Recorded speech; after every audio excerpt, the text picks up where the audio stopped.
Welcome to Melted, sponsored by Carlino Guitars. This is Frankie Melted Chapsticks Hollywood here. Today's episode is going to be fantastico. We are celebrating Randy Rhoads going into the Hall of Fame this summer, and we have Kathy and Kelle, Randy's brother and sister, to talk about his life and music, and a very well-deserved honor of coming into the Hall of Fame. And we want to thank Joe Filoni for that very tasty riff. Melted is sponsored by Carlino Guitars, and you can get lessons from Joe there. You can also get anything you need if you're in a band, straps, guitars. Eddie does it all. Blinged out my guitar, Paul Stanley style, several years ago. And he can do your t-shirts, straps. He does work for Slash, Cheap Trick, The Talisman, and many more. So Eddie's down there. He can make you guitar straps. Today we are going to get a very unique perspective from Randy Rhoads' brother and sister, Kathy and Kelle, about his life, about his music. It's so exciting. Randy's going into the Hall of Fame under musical excellence. Some feel it should have been done long ago. If there's anybody I'm drafting to be my lead guitarist, it's Randy Rhoads. Unique style, classical, came from Musonia School of Music, which his mother founded. Kelle is the director of now. Music's in their family and in their blood. And what I love about Kathy is she has a wonderful Instagram, which will highlight family photos and just talk about the different things that are going on in their life. You know, Randy, from the Quiet Riot years, which he founded, and Quiet Riot is still around today, to The Blizzard of Oz, Diary of a Madman. Ozzy said that Randy saved his career. We're good, thank you. We're good. We're here. Awesome. That is so good. This is really exciting for me. I want to hear about your feelings with your brother Randy being recognized into the Hall of Fame. Well, I'll go first, and then he'll go. It would just totally blew me away. I was just shocked. And I cannot tell you how proud I am, and that I don't think my brother would have believed it, that he was. After all these years, it's pretty amazing. But I hear a lot of people tell me very long overdue, and, I'm just so happy. We're both going to go and be there, and hopefully be able to accept the award on his behalf. So, and then my brother will tell you. I was completely surprised and shocked, broadsided. I woke up, it seems like it was a Wednesday morning, I guess, maybe Tuesday. They inducted him, I don't know. Anyway, I didn't know he was up for an award. So yeah. I was... Yeah, I got a call on Tuesday night from the Osborne camp, and they said, "Did you hear from the Rock and Roll Hall of Fame?" And I said, no. I thought maybe they were going to try to call to do another display of his equipment there, because he's been displayed there twice, past his guitars in a display. And they said, no, he just got inducted. I go, whoa. I was so shocked. And then finally I got a call the next morning from the Rock and Roll Hall of Fame, and sure enough, so it's awesome. Yeah, wonderful news. Rudy Sarzo, who was on my show as well, he was so happy, shocked, long overdue. He really, really keeps the torch going as well as you do about never forgetting. Yes, he does. Yeah. We know him really well, so we love him. He's a good friend. He really does keep that torch burning for Randy. Totally true. Yeah, and so that's great stuff. With that said, I'm just going to read down the line of just some players. Ozzy said it's a long time coming, but he got there in the end. He's a great player. I owe my career to him. Rudy put out his tweet, woke up in the morning for the wonderful news. Dave Grohl, I wish I could play those guitar solos, but unfortunately, someone else is going to have to do it. Really happy for Ozzy. Tom Morello talked about the congratulations and how he had Randy's poster up. And Randy is such an inspiration to him and many others. Steve Vai, Randy raised the bar and then painted it. Slaughter, Dana Strum, I got the guy. And then Michael Sterto said it influenced his playing as well as he sent me a wonderful video of Kelly and himself on a tour of Musonia. So how does that make you feel when these megastars talk about your brother? Pretty awesome. Pretty awesome. I know Tom Morello's a huge fan. He has a son actually named Rhoads after my brother. Yeah, and I think he was one that really pushed to get him there, from what I've heard kind of through the grapevine lately. He's on the board there at the Rock and Roll Hall of Fame. But it's just mind-boggling. Like I told you, no doubt Randy wouldn't believe this. He would be shocked. Yeah, I think that's the best way to say it, especially with all the mega people that are, saying such great things about him. It's just so hard. Well, growing up, it seems, I know probably relatives of Rembrandt, Michelangelo were like, yeah, that's my relative. I remember, Kelly, you had told a story about, I don't know if it's his name was Skull or the band Skull that you were in, that said, do you hear that? That person... You got some components wrong. Wait. Here's what happened. Yeah. The bass player of that band, Skull, first of all, they gave me a chance to be a lead singer. Awesome. Nobody wanted me to do that. So they wanted me to be a drummer forever. So they gave me Eddie. His name was Eddie, and he gave me a ride home from rehearsal for the Skull band. And when we pulled up in front of the Rhoads house, he heard my brother practicing. And he goes, he listened for a minute, and then he goes, you hear that? And I no big deal to me. I heard it every day. So he goes, that guy's going to be a monster. He goes, that is so great. He is going to be huge. And the prediction came true. And I actually didn't see it quite yet then, but he was already completely blowing people away. The band was called Skull. Yeah, I really, appreciate that. My mother is a social worker. My father's a police officer. So my mother said, Frankie, you sound better with a mask on. Thank God for COVID. And my father would rip off Kiss posters off the wall. So which leads me to your beautiful mother, Delores, founding Musonia, pro music, played a ton of instruments. I love the story about how she mixed the marching band up with men and women, was way ahead of her time. How would she feel about this award? And it's sad that she can't be here, but she's in heaven. Yep. That's the biggest regret of the whole thing, that she can't see this to this day. Yeah. Hopefully there's some way that she can. Yeah, maybe. That'd be great. She would love it. They give us a little nod out that she's there in spirit. Yeah, I won't be surprised. But she would really love it. She always backed Randy. Oh, she was his biggest fan. One of the few people that she actually, pushed, that she really felt confident in his talent, and she knew he was special. She knew. She could detect his talent early on, definitely. The school has 73 years. How many people do you think, in 73 years, how many people do you think really made a mark in music? What's your guess? I would say maybe 100. One, Randy. Wow. Okay. Wow. Yeah, fair enough. And I look at it this way, is that 60,000 songs are put on Spotify daily. People are making their art, which is important.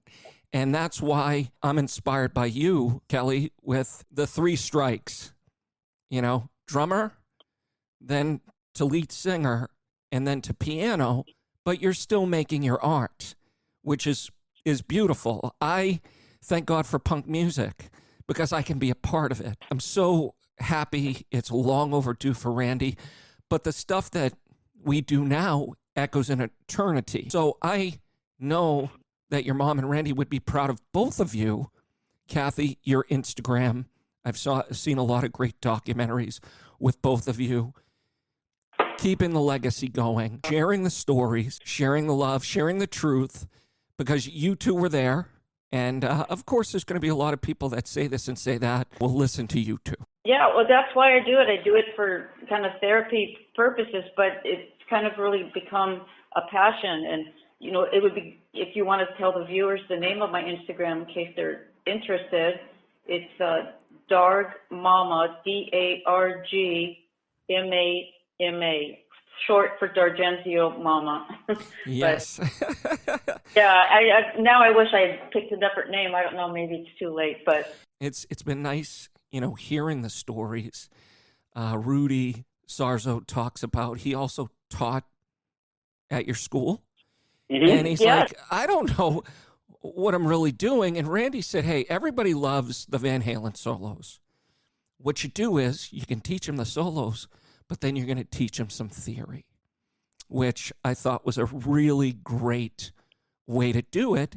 And also, I can ask you that I saw on YouTube that Randy stopped at maybe a guitar store in Pennsylvania, and there was an hour-long seminar he gave. And just to listen to the way he was so polite to everybody and would talk about the different solos and why, it was amazing to me. A young, like 14, Paul Gilbert from I think he filmed Racer it, X. right, or something? Yeah, he went to it. And he filmed it, or that's where you got the seminar from, I think. But Yeah, everyone should check it out. It was fantastic. yeah, you know, that's the thing that I'd like people to know about Randy. He wasn't just an amazing guitarist, he was an amazing person and very kind and very humble. And you don't meet too many rock stars that are like that. So no doubt, I don't think that would have ever changed. I don't think he would have wanted to be referred to as a rock star. Yeah. That was so against what he was. He was a scholar, a student. Like, he just wanted to learn more and more and more about the guitar, hence the classical. Yeah. Yeah, that takes it to a whole nother level. It really does. And what he created, the different sounds and harmonics, etc. What was it like, Kelle, being in Violet Fox? Because, you know, bands are like marriages, and I believe it was for 9 months. And I know, I just want to hear, what was it like with your brother? And, you know, did you do some shows, and were there any more recordings? No more recordings, but it was really great because it was at the beginning of the whole thing. And we would do these shows at the school and invite people. We didn't even charge them. We just invited our friends to come down. And it was really kind of fun being in that band, but it was really short-lived. I went to work for a record company after that. And Randy went on to form other bands until he got into Quiet Riot. And he started that at our house, too. Yeah. That started at our home. Right. But it was fun. It was really good. We were into Alice Cooper, so we got to like wear like Alice Cooper type clothes and eye makeup and stuff like that. And we thought we were hot shit. Well, I'm doing that as we speak. No, I think it's great to be expressive, and I had a chance. Alice Cooper as well. I had Ryan Roxy on the show, who I saw on his Instagram. He was doing one of Randy's solos in the last 2 weeks as sort of, you know, a really important solo to him. So there you have it again, you know, the way Randy has touched people. And with that, did you, with Quiet Riot, he was in it, 2 albums, did you get to go to many of the shows, or those, they talk about the Wild Backyard shows or the Starwood? Would you be at those shows, both of you? The backyard shows would be when Randy was like, that was before Quiet Riot. Yeah. Those were pretty amazing, really. But when he finally got into Quiet Riot, yeah, the whole family would go. We would go. My mom would go and bring a whistle and we'd go. The neighborhood would go. Support him. Everybody went and backed him up. Yeah. It was And the funny thing about Quiet Riot there was probably 100 people in front of the bass player, 9 people in front of Kevin, and 400 people in front of Randy. Really? That's awesome. That whole band was obviously a vehicle for him, but it hit a glass ceiling, and it did a Rolly Word thing. They kind of just walked away from it. By the time Randy told Rudy said, "I'm already looking," and then a year later, like in '83, they put out the highest selling metal album ever. And I always have to bring that up because I really give credit to Kevin for sticking with it. Kevin was only in one band in his whole life. Huh. Well, that's the thing, I think, with anything. It's intention and the belief of being able to do it. I do this stuff. I've done a couple St. Patrick's Day parades in Boston, and I do it because I love it, but it wouldn't have happened if we didn't believe it. And in interviewing even Alex Grossi from Quiet Riot now, there are no original members. No. Yeah, that's what Frankie just passed not long ago. And even Frankie wasn't original. Yeah. He was a second generation. Yeah. But there's nobody in it that's Original. from the beginning. Yeah, but that's a testimony to Randy's fingerprints, where, you know, he had touched something, and that turned out to be very successful as well, and he was very much a part of getting that going. So kudos to him for that. Yeah, he probably would have been happy to see it finally made it. I think he would. Yeah, I think so. His intention was he was going to go back to that band and occasionally do shows with them, but not full time. Not full time. No way. But Sharon said no. Yes. With that, from, you know, the transition, I really enjoyed Dana Strum and the video of him talking. It's so good. He is the best storyteller ever. He really is fantastic. Kelly, you haven't seen it yet? No, I haven't. You should see it. And Please. you know what was ironic about that? Was one of my posts was about Randy's car. I posted a picture. Yes, the convertible. I'm getting restored, and I didn't know that. And here he's talking about the Scirocco on it. Yes. That was crazy, and that was not planned, by the way. That's total coincidence. So we love the kismet. Yes. He did a good job. You really need to listen to it. It's really good. I'll have to check it out. He imitates Ozzy so well. He really does. And it was also a view into, at that point in time, how lost Ozzy was. And this stuff is real for all of us, you know, in the level of band we're in. It's dealing with human nature and things breaking up, getting together, and how you deal with it. And I've been sober for 10 years for everybody's safety, but it was a great story. And looking. What, you don't drink? What's that? What are you sober from? From the alcohol. Alcohol. My brother. I haven't had a drink since '84. Oh gosh! Congratulations. Thank you. Yeah, our hair. The reason I didn't do the video was because both of you have much nicer hair than me. I'm a long-haired as well, but our hair can turn water into wine. We just can't drink it. That's for the winery, Kathy. So, you know, it's good stuff. She does right now. We're at the winery. Yeah, awesome.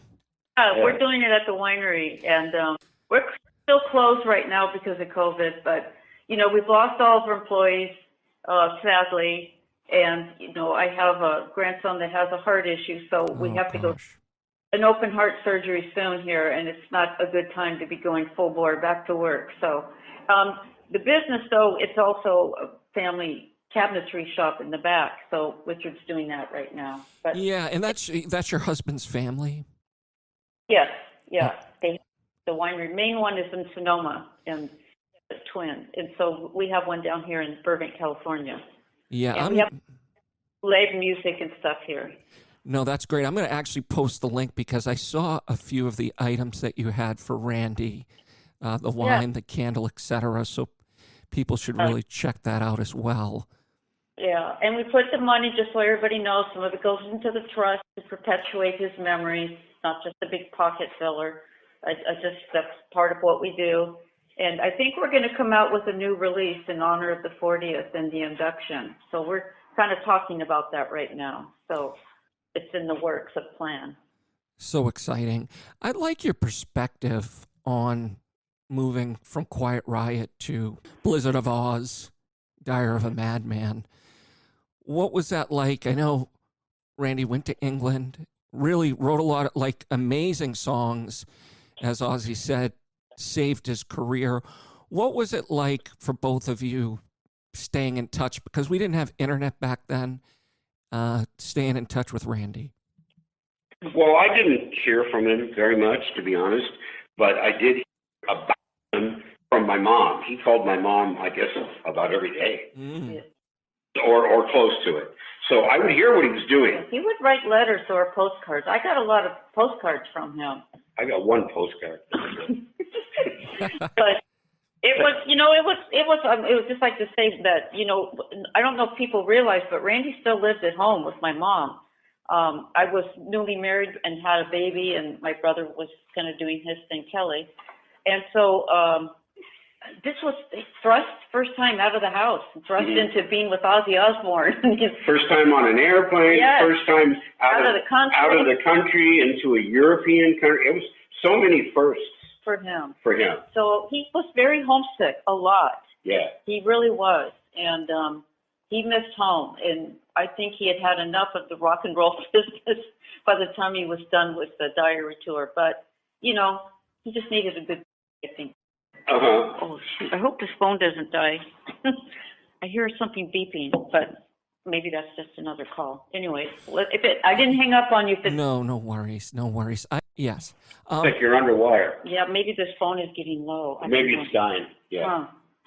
I'm not sure. I got this one. Yeah, if you need to call me back on the other one, that's perfectly fine. Yeah, I appreciate you bringing up the fact that I play piano, sing, play drums, entertain. And the reason that I think that that's important, because if you're going to stay in this business, you have to reinvent yourself. Another phone, you've got to reinvent yourself. Yeah, it's going to hang up. You watch. Okay, wait. Got another one. Okay, hold on just a minute. You got it. There. Uh-oh. I'm grateful. I'm grateful for technology occasionally. Yeah, I know. I'm sorry about that. No worries. Yeah, that stuff happens nowadays. But Kelly, you were talking about something very important, and I'd like you to talk about, with the music business, not only singing and performing, you've seen it from the record aspect, and about reinventing yourself. And please continue. I think that that's really important, because in show business, you really can't do the exact same thing that you started out doing. You got to kind of branch out a little bit. What I did was I went from playing drums, which I was unsatisfied with the fact that you can't make a melody on drums. You got to accompany somebody. So I went from that to singing in front of bands, being a front man. And then when I was about 49, I just got so interested in piano, had an epiphany, and woke up one day and just said, now I'm going to study piano. And it's definitely my favorite. Too bad you didn't get a chance to do it with Randy and play classical. Oh, I know. That is too bad. I would have loved to do that. That would have been amazing. I would have loved that. No, for sure. That would have been. So I think it is real important for you to keep reinventing yourself and doing new things. No, for sure. And I think, you have given out, you've done it. Look at you as a sage, having an alternative plan. There are no friends in the music business. Reinvent yourself. Stay true to yourself. Because did you hear that in an interview? Yes, you did. That's what I'm saying. When I was interviewed back in Newfoundland, I said that there's no friends in the music business. It's true. Well, what was that band that you were with in Newfoundland that you had joined? I remember seeing that. I just don't remember the name. Lizards. The what? Lounge Lizards. Lounge I went Lizards, yes. back there to play a few songs with them, and I ended up being on their record. And when we did shows too. In fact, they were at a TV station back there, and I was treated like celebrities are treated here. No. A refreshing experience. Well, I also wrote a song, Famous in My Own Mind. You know, it's all about really the energy and the experience. So to be able to produce this is your art. It's your art, and it's beautiful. You know, so with Randy, do you feel that he reinvented himself from Quiet Riot to Ozzy, or he just brought his amazing talents along? Well, I'll tell you what happened there. No, he didn't reinvent himself, but he got into a position where he got a higher caliber of player. He got the platform. Right. He got the platform he got a real famous singer. Bob Daisley is excellent. He's been on a lot of things, and Lee Kerslick, and he was elevated by the people that he was with, and that brought his game up. And Ozzy gave him the ability to soar. Right. He goes, do anything you want. The record company was kind of against putting D out. They go, this song doesn't belong here. And Ozzy said, if the song isn't in, then I'm not in either. So that's how that song got to stay. Wow. Yeah. Which incidentally, the song comes from a part of a Quiet Riot song called Laughing Gas. Oh, yes. You know, being able to write, share ideas, you know, with better people, at least it accentuates the talent that he has. You know, it brought it to the surface. And I think for him to have that experience of being on the road, he really changed a lot from when he left, from when he came back. He had matured so much and became so much more serious about his music. And I think it made him zero in on his goals and what is, you know, getting his degree, and he just became a very, I thought he came back definitely more matured, different person. Not different, you know, in that he was like not kind or anything like that, but just more professional, I guess. No, for sure, because you can hear the kindness in his interviews of what type of energy and person Randy is. Totally. Yeah, everybody loved Randy. When we had a party and he went to it, it started when he got there. everybody just loved Randy. They did. In fact, the whole time I've been in the music business, I've never heard anybody say anything negative about him. Never. Yeah, that's true. How many people can you say that about? That is rare, and that goes back to you know, you with your example of no friends in the music business. You know, wait till they're sleeping with your girlfriend or boyfriend, you know, or something comes up. Wasn't that true? Well, the thing is that I started music later in life, and I picked up the bass because it only had 4 strings, and then I realized you have to play it. But with that and my experience in my own band and the iterations, you know, I had a lead singer pull out his gun and shoot it at me as a joke. Yeah, and that's just not funny. And just all the other little stuff, it's kind of like it is a marriage, but it is rare, because it just seemed like when you want to play the music and you love the music, and then with Randy taking classical lessons when he was out just learning, wanting to learn more, that's what it's all about for him, is the music, making it better and creating. And if more people could do that, we'd be a lot better off, because when you get down to it, and you've seen it, the ugliness, just, you know, I just stay optimistic. But you could just tell in the interviews how loving your brother was. Yeah, if you ever see the clip from when he won that 1981 Best New Guitarist Award. Yes. And he was just so humbled. Yeah, that's him. That's really Mhm. him. That's He was who- really like that. Yeah. Really And like he was, if you met him, he was very quiet, almost shy. But once he got on that stage, man, it was like a beast came out. Yeah. It's good. And during those tours, you saw the Quiet Riot from the backyard to the Starwood to now with Ozzy, and I noticed on your Instagram you went to several shows. What was that like for both of you? I remember the story that you said about with Ozzy being at the house in the room listening to the album over and over again. That was at Christmas time. That was at Christmas time. Randy, we couldn't find Ozzy, and we were looking all over for him. And he was in Randy's room, and he was listening to the record, and he was crying. I can't believe it. Oh, yeah. Yeah. He loved Randy. He did. He really. They both really loved each other. They really did. And it was a perfectly symbiotic relationship. Ozzy was done with Black Sabbath. Randy was done with Quiet Riot. They found each other and they made something brand new.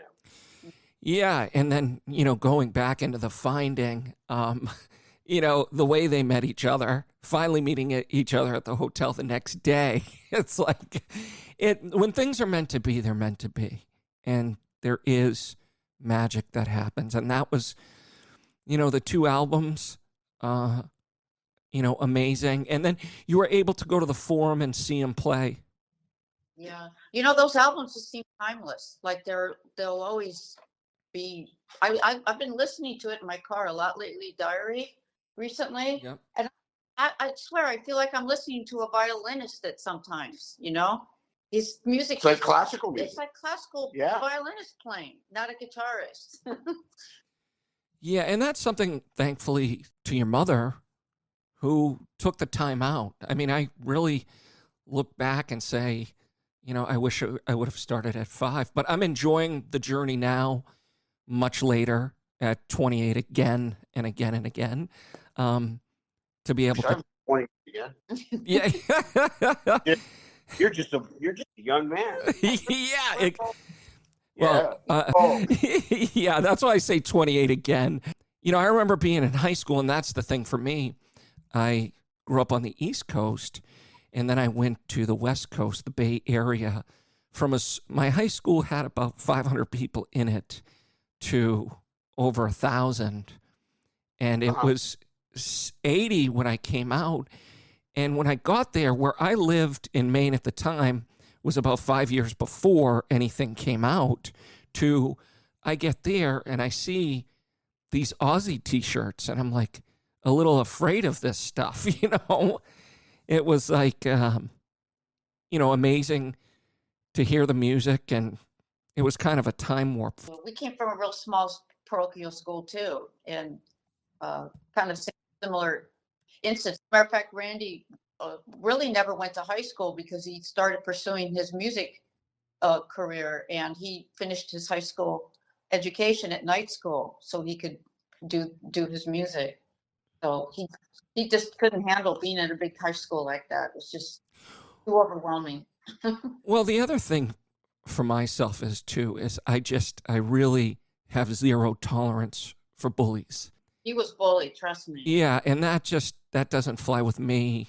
Me either. Or my friends. It's like, I live and let live. If you want some problems, you'll get it. I think it's just so cool to be able to express yourself artistically, and I love glamming it up. And Carlino Guitars, he does great straps. He did a Paul Stanley for me.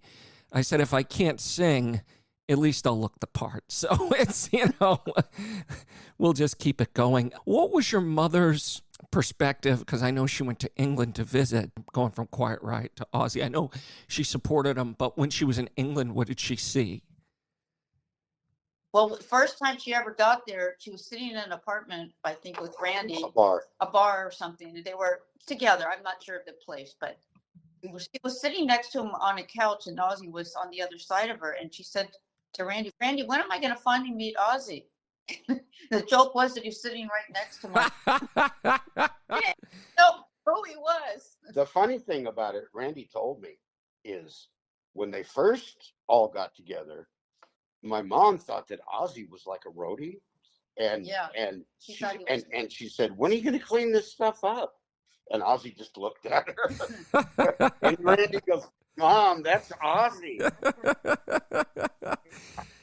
Oh my God. I love it. And I think it's just also good, good mothering, which we all need. Her first plane flight ever in her Yeah. life, going to England. She was so nervous she had to drink a bunch of brandy on the plane. Yeah, that doesn't hurt. That would help the flight for sure. Yeah, that was her. We always took vacations on trains. Yeah, that's Yeah.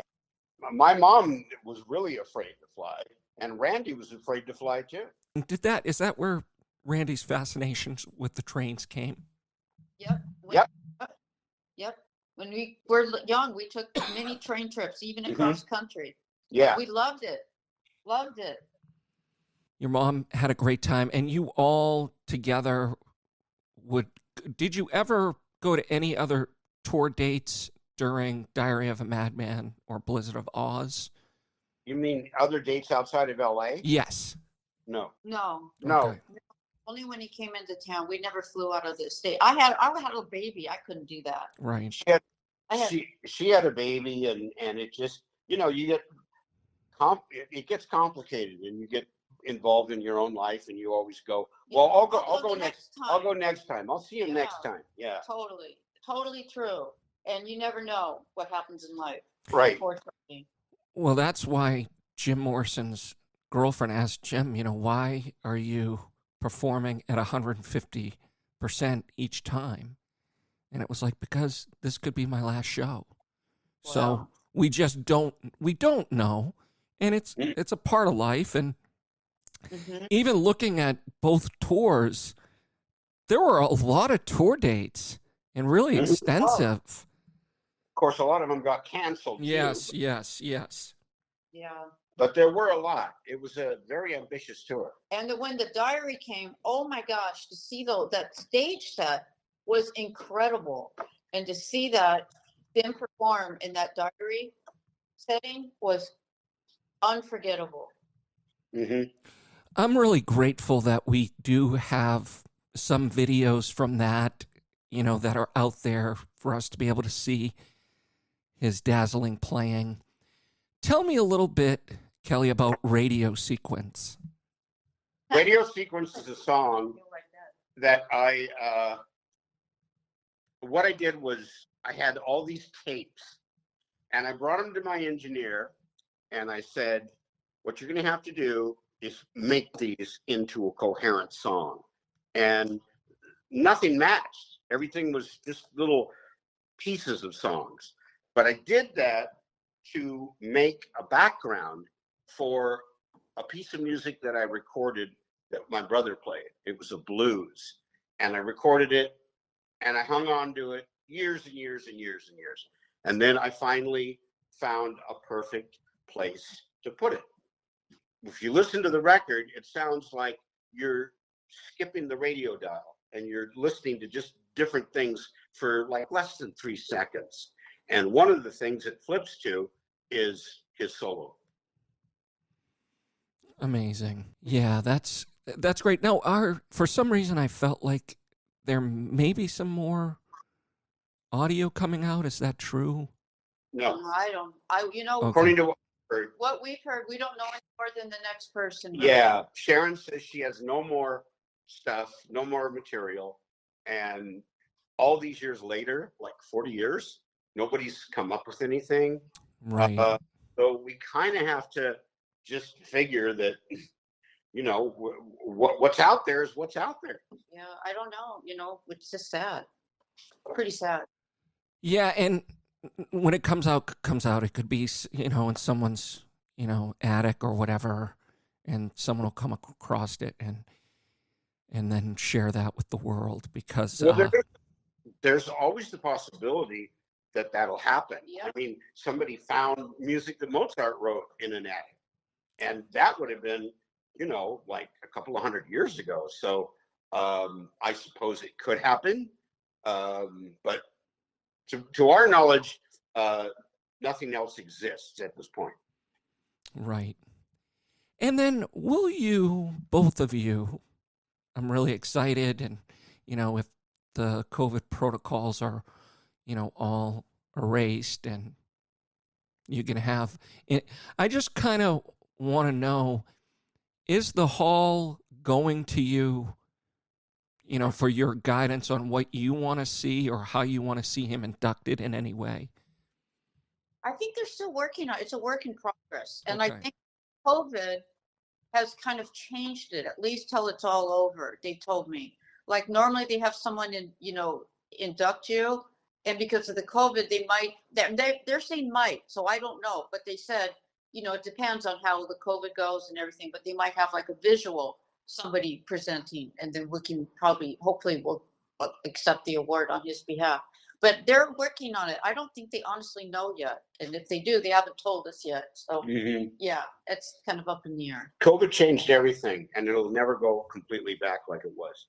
Well, I wonder, the other thing is too, and this is the thing, between state to state, out of respect for others and myself, I would wear the mask, when they told me to. I got my vaccination. My best friend, Chris, who's in total shape, he almost died of it. It's a real thing. Absolutely. Yeah. I mean, but with NAMM, well, I wonder what that's going to be like.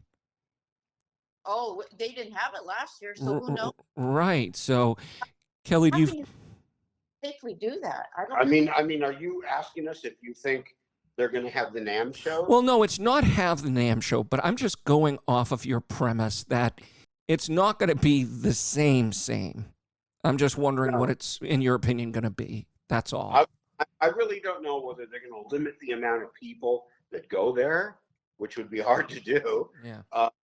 Or they're just going to make you wear a mask. Yeah, make you wear a mask, make you follow all the guidelines. If they have it, I think it's going to be different. It will be really different. I wouldn't know. For example, clubs haven't opened up here yet. The whiskey, the Troubadour, the famous clubs, they're dark still. Wow. Because we in Massachusetts have opened up. I actually went to my first, call it a Porch Fest, last Saturday, and it was I really had a great time being around other humans. I enjoyed the music. It was really nice to be out, accept it for what it is, and then I went home. I myself, I'm not really ready to run out. There are different tour dates from the other musicians that I talked to that'll be playing live in September here in Massachusetts. And I know California's had a real rough go of it as well. So hoping people obey the protocols and we'll, get back to somewhat normal, which is good stuff. As far as with Musonia, your wonderful School of Music, are you still, I know that you're still doing your tours. I was really excited to hear that you've received some of Randy's items back. Yeah. I just wish people would mind their own business. But are you still doing a lot of lessons? No, Okay. we haven't done a lot of lessons for about 10 years. It's quite reduced. Because people are doing it on the internet, a lot of them. They don't do the face-to-face. I know. People aren't coming like they used to. My God, when I'm old enough to remember the 50s, and that waiting room was packed to capacity. People would wait just in case there was an opening. It was crazy, but it's different now. People don't actually, at least at my place, they don't actually physically go to a place to take lessons as much as they used to. It's kind of building up, though. We have a good guitar department, and it's building up. That's really awesome. And again, Michael Sterto, who I interviewed, played with Lou Gramm and Foreigner. He sent me a really nice video of coming to your school, and you were in a video playing piano and having a good time. So I really. Oh, I remember that guy. What's that? Yeah. The guy that joined Foreigner. Yes, Michael Sterto. Yeah. He's really, he's another salt of the earth person. So it's nice to see that in rock and roll. Well, the tours are up. I'm booked. I got a lot of tours. I think because of the induction. Yeah, because of the induction. And we just had some people live here that came from Indiana to meet us right now. They just left. Nice. So that's, yeah. But not this people actually coming in and physically studying. Now we do teach on the internet. I don't know whether it's Skype or I don't know anything about that stuff. I'm too old, so I'm not gonna bother. Skype, it's Skype. Yeah, and that, I guess that's better than not having anybody. But I personally don't really like taking lessons on Skype. Yeah, I've had the pleasure of having some in-person ones as well. I just think it works better for myself. I've tried a few of the Skype, and I'm just like, yeah, but I want you to be able to point a little closer to how I'm messing this mode up, okay? Yeah, I understand that. I mean, that's the thing. And then, I really feel that your mother and Randy would just really applaud both of you. And I know you're doing this because you love them, and but there's the other side to it. The grief and really the heartache, and how do you deal with that? And it never goes away. Well, I'll let her answer that her way. Yes, please. Yeah, well, I think that's how I started my Instagram, is because I don't want him to be forgotten. And I can tell stories that no one else can about what it was like to grow up with Randy Rhoads, and nobody can do that. And it just keeps his flame burning in my heart, and I don't want to ever let him be forgotten. And I try to, I don't have a huge following, and I kind of like it because I like to be connected to them. I mean, if more people want to follow, that's okay, but I'll answer them if they ask me something or DM me, and I like that. And it's just an honor to do it. It's basically, and it does get really hard, and it is hard to do it at times, and it really is, and you just doesn't go away. I mean, it gets easier, but it never goes away. Mm-hmm. My experience with it is, if I'm mentally ready for it, like when we go to the cemetery, or if I kind of prepare for it, it's a positive experience. It's all about, letting people understand who Randy was. But there's times when it's really, really challenging. Mm-hmm. I like to say this: at times the school is a tomb, and at other times it's a palace. Huh. That's a good analogy. Quote for you. You can talk about that. No, for sure. When you don't want to be on, to particularly want to be on, and to be, have people come in, you don't know them, and all these questions, and it sometimes it's really difficult to get through it. It really is. Other times it's really cool. You get to meet new people. You get their perspective on Randy, and it's kind of interesting. So I guess I run both sides of the situation. No, for sure. I've seen a few videos of your celebrations with his mom, those different celebrations of life, and people get together.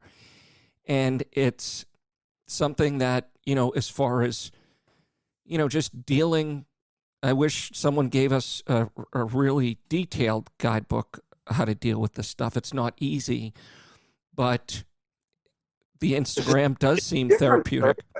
Yeah. It's different for everybody. It's different for everybody. And then when somebody is beloved by so many people, that's kind of an odd thing to do too. Like, everybody loves him, but he's like your brother. So it's really awkward sometimes. Well, you two actually remind me of 7-time Super Bowl champion Tom Brady, and I'll tell you why.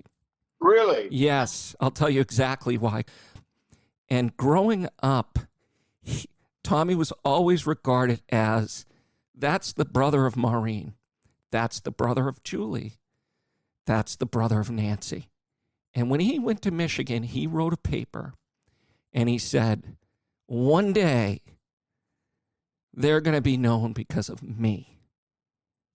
And so I just look at it like this. You're in that position, but also really, Kelly, you're making your music and doing your thing. And it's beautiful. Thank you. It doesn't matter, because honestly, it's like, yeah, I do a show, St. Patrick's Day Parade, and then this kid videotapes me where I'm a star for the day. And you hear him put the videotape down, and the girl that's with him says, "Oh, that singer sucks." And I said, "Okay." And he goes, "No, you know, he loves punk music." So it's kind of like, it is important to do our art, period, end of story. And you both are in a unique situation with your brother, but your brother would be like, you know, when you're in a band, "Hey, you suck." And no, you suck. You know what I mean? It's family. You're a family. So Not easy for my brother Kelly here to be following his footsteps. It sure is not. I live in a huge, dark, vacuous situation every day of my life. Whoa. Every day, there's somebody to remind me about Randy. And it's difficult. It really is. I won't lie. I hear you, and that's why I kind of, you know, with the Tom Brady analogy, I'm so grateful you're doing your music and you're doing your. I think that guy's great. Yeah, he really is. And so are you. Really excited, you know, for you to be able to go there. I'm too fucking old.